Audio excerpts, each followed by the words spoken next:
it a certain way and you do it your way and then mess up, I don't want to clean it up. Because that was your fuck up, not mine. Listen, I was feeling that Jake Paul was going to knock out Tank. This press conference made me feel a little bit more confident about Tank. I'm no cap. He done a lot in his career, right? Not everything, but he done a lot.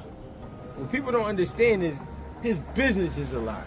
The boxing world once again turns its eyes toward the man who can't stay away from the center of gravity, Floyd, Money Mayweather. Even in semi-retirement, his words ripple through the sport like punches from the past. This time, the topic isn't his own comeback, but the storm surrounding Gervonta Tank Davis and Jake Paul, a fight that seems equal parts experiment and controversy. Floyd spoke calmly, almost like a teacher who's seen this lesson before. He made no effort to sugarcoat his position. Tank is doing what he wants now, Mayweather said with quiet finality. I've given advice. What he does with it is up to him.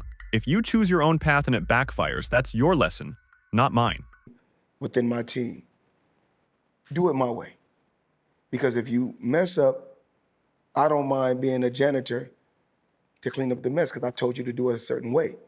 But if I tell you to do it a certain way and you do it your way and then mess up, I don't want to clean it up. Because that was your fuck up, not mine. The message was simple. He's washing his hands of responsibility, but not his curiosity. The businessman in him admits it's a moneymaker. It's good for boxing, he added. It's great for the entertainment side. And yeah, I'll be watching. Those words landed like sparks in gasoline. Around gyms and studios, debate erupted. Is Davis Paul a fresh evolution or a cheap stunt? For purists, it's a betrayal of boxing's balance, skill versus skill, not size versus fame. For others, it's marketing genius, a necessary evil to keep the sport alive in the age of algorithms. And number 3, the retirement. I mean, the backlash is just what people do nowadays. That's just, you give somebody a keyboard, you give them a phone, and they able to hide their face. Yeah, they gonna have a field day. The backlash I get, I understand. What'd you say, number 2, not fight Shakur? Yeah, he's saying he'll never fight Shakur, that he ain't gonna do him no favors, that he ain't gonna help him make no money because Shakur broke or something like that. Something along those lines. Yeah, I don't get all that. That's, you know what I mean, that's against the game. Like, you know what I mean? You at least owe that fight for the game. You know what I mean? You owe the rematch to Lamont for the game. But you owe Shakur for the game just because of the 2 style matchups. You know what I mean? But if he feel like he don't gotta fight him, guess what? We can't sit here and just go crazy about it. He done a lot in his career, right? Not everything, but he done a lot. What people don't understand is his business is a lot. This whole experience is a lot. The shit these fighters go through is hard to explain. It's hard to explain because people, they can't see it, so they can't understand it. But it's stressful to the fighters because they coming from just getting ready to fight in the amateurs, being prepared, going out there, win, get it done, celebrate, all right, we back to the next camp.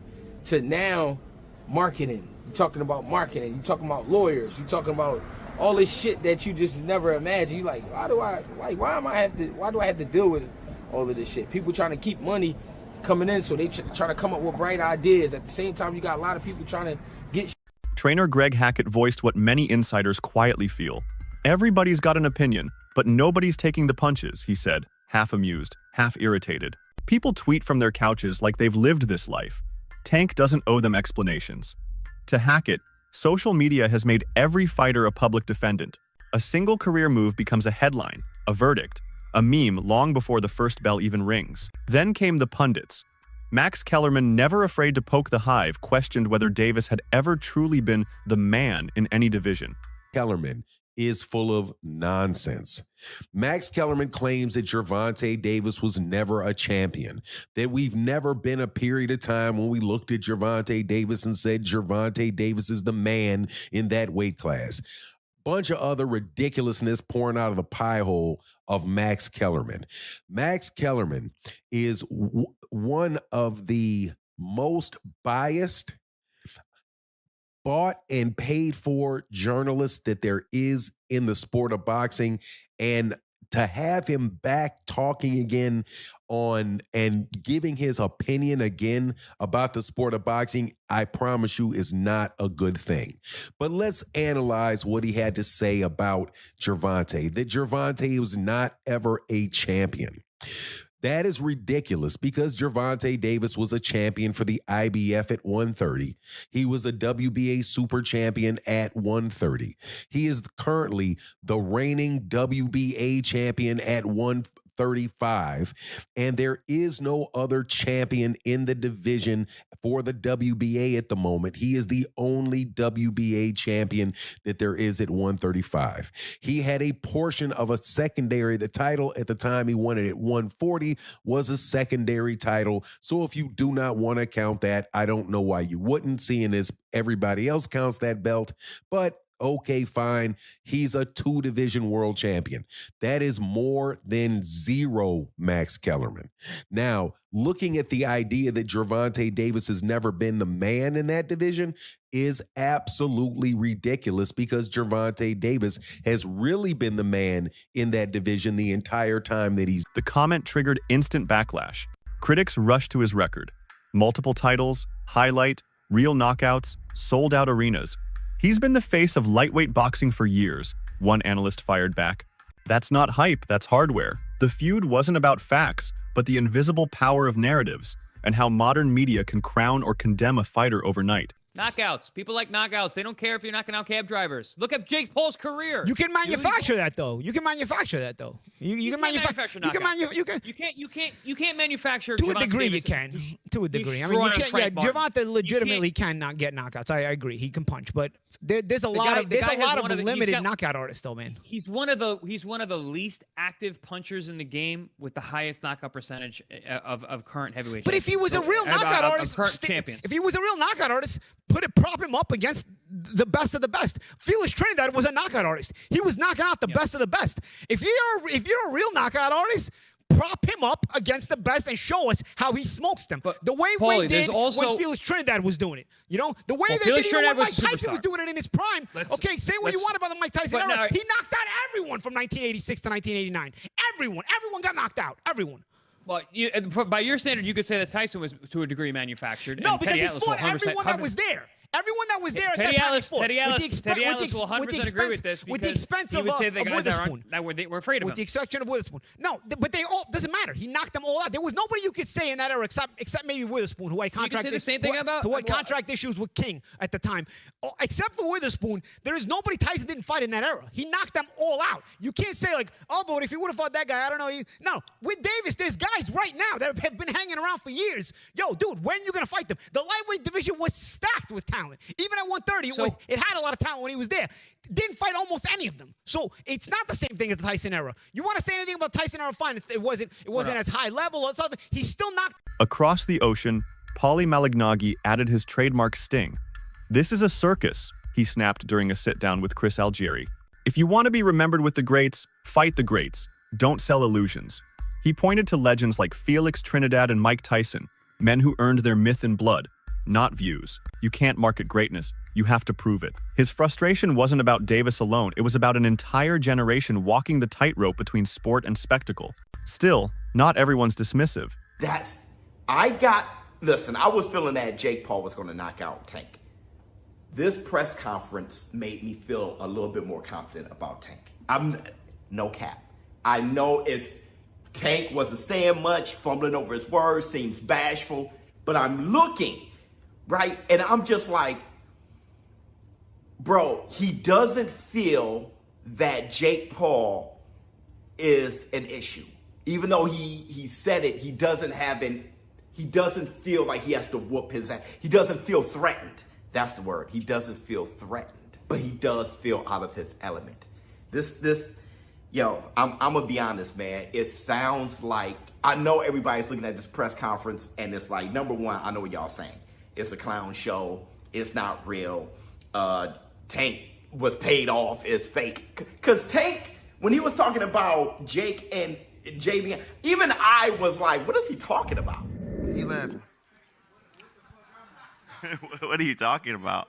What does he have to do with this? Let anything, you know what I'm talking about. Let anything. No, I don't have to say it right now. Don't worry about it. I don't got to say it up here. Let anything happen. And I'm going to show you and him. So that I could understand if that's your concern. I am being extremely truthful with how I feel about this and how I'm reacting to this. My son, my oldest son, was like, I see the same thing, Dad, but you're going to get a weird response to your take. The ever-measured showbiz, the adult, admitted he changed his tune after seeing the two men face off. Jake looked confident until Tank showed up, he said. Then you could feel the air change. Tank wasn't smiling for cameras, he was calculating distance. That observation was echoed by former heavyweight Eddie Chambers, who reminded doubters that boxing history is full of smaller men dismantling giants. When you've got footwork and timing, muscles don't matter. The big guy's power is useless if he can't land. So many people that are known where you can get somebody and they can sell tickets to events. That's what kicked off the social media influence boxing that Jake Paul was birthed from. Now we're in a vacuum. And so there's going to be a lot of conversation about that and continuing to do that. In this particular video, though, I want to get into the mind of Floyd Mayweather Jr. and why Floyd Mayweather Jr. would do this. There is the money, but there's also the competitive nature of Floyd Mayweather Jr. and him not wanting to have other people think that they're a bigger star than he is. Floyd Mayweather Jr. has not been able to really launch his star outside of the sport of boxing, so he continues to do exhibitions. Now, what I think is that Floyd Mayweather Jr. is announced it at this point in time with Mike Tyson in order to take advantage of the publicity heading into the Gervonta Davis-Jake Paul fight, which is, I do believe, set for November. So now that they have all the publicity and all that stuff coming out from that, he's going to piggyback on it and then try to have it in the beginning of next year sometime and actually make it a bigger event than Gervonta versus Jake Paul. And it probably will be. And the reason that I say that is because of Mike Tyson. Mike Tyson is bigger than Floyd. Let me say Mike Tyson. I think Mike Tyson's bigger than Floyd Mayweather. I still think his name is bigger than Floyd Mayweather, even though I know Floyd has made more money in the pay-per-views. And I think that had a lot to do with, again, social media area and otherwise. But the combination of Floyd Mayweather Jr.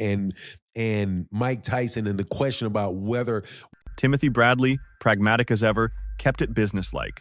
Tanks fought killers, Jakes fought YouTubers. That's the story, he said. If Gervonta stays disciplined, this is a 3-round fight at most. His view reflected the sentiment of many seasoned fighters that beneath the spectacle lies a foregone conclusion. Yet, somehow, Floyd Mayweather's name keeps looping back into the conversation. Reports of him negotiating a potential exhibition with Mike Tyson reignited the endless cycle, another reminder that Floyd remains both puppet and puppeteer in boxing's theater. Conference, and you can tell, you can just look at him and tell, like, no, this dude he's going to get this money for sure because there's so much money out there to be had. But Jake Paul better be not playing around, man. Not get cute, not play any games. Don't hit him in the back of the head. Don't rabbit punch him. Don't do any of that stuff, man, because Mike Tyson, first of all, Mike Tyson, a lot of people think Mike Tyson was pulling punches on Jake Paul, and a lot of people think that Anderson Silva was pulling punches on him too. You're not going to have a little Gervonta out there pulling punches on you, man, if you're out there playing games. So, I don't like the fight at all. However, as far as it being an entertaining situation, I almost guarantee you that fight itself is going to be entertaining. That it's going to be something that you look at and you're going to say, man, everybody's going to watch it. Everybody's going to want to know what happens in it. But at the same time, it's kind of like what people think, when you see a car crash, like you're driving down the road and all of a sudden the traffic gets heavy and you're like, man, I'm going to be in traffic for a long time. And then you drive forward a little bit and then you see, oh man, this is some accident on the other side of the road and everybody just slowing down to watch. That's the type of entertainment that you can expect from this fight between Gervonta Davis and Jake Paul. There's going to be a lot of people watching it, but I got to say, man, you really can't blame the guy on what he's doing. And there's a lot of criticism flying on Gervonta Davis. It's not Gervonta Davis's fault that boxing took this turn. That this turn of these exhibition fights and people not caring about the belts and all of that stuff came with Floyd Mayweather Jr. Every time the spotlight drifts elsewhere, he finds a way to redirect it. That's not ego, that's instinct. The same instinct that made him undefeated, unscathed, and unforgettable. So where does that leave the sport? Somewhere between legitimacy and live streams. The Davis-Paul showdown encapsulates boxing's identity crisis, an era where tradition and entertainment wrestle for dominance. For the old guard, it's blasphemy. For the new generation, it's evolution. Yeah, you prove your innocence and say that it ain't fixed. Because check this out, Tank ain't gonna lose this fight. Hell no. Hell no. Tank ain't losing this fight. Too many holes. Man, Jake don't have enough experience. Yeah, man, this gonna be taking candy from a baby. You know, Jake is missing the rules. See, this is what happened when you don't grow up in the game. When you don't grow up in the game, man, at a young age, this is what happens. You know, you start reading your own press clippings. That's what Jake is doing. You know, fighting this lower level competition, and now he think he the ish. Now he think he the man. He ain't the man. You kidding me? He is not the man. Oh no, yeah, false sense of security. Now he trying to pick on small folks, right? You know, and I don't mean that in a bad way.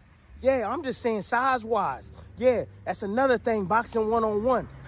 You can't pay attention to size, right? In that damn dog. It ain't the size of the damn dog, and I told y'all that, man. Yeah, it's the same thing here. And it's about the smartest dog.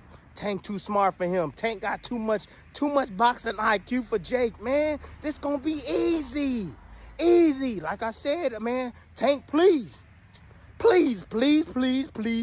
man. Don't do this to boxing, bro. If there's anything, man, shoot, man, we can put together some kind of like account for you, a GoFundMe account or whatever, bro. And we can, all your fans can give you $1, bro, so that way you don't be blowing this fight. It's easy, bro. This sparring section. You know, look, I'm so confused. I don't know what the hell to call this. The circus? Just call it a circus. Yeah, just call it a damn circus. Because, you know, one minute they said, oh, this is the fight. And in the middle stands Floyd, the man who built the bridge between both worlds, smirking as everyone else argues on it. He knows better than anyone. Boxing isn't just about punches anymore. It's about perception, personality, and profit. As Mayweather said, every fighter writes his own story. Whether Tank's next chapter ends in glory or regret, one thing's certain: the pen is in his own hands, and the whole world is reading along.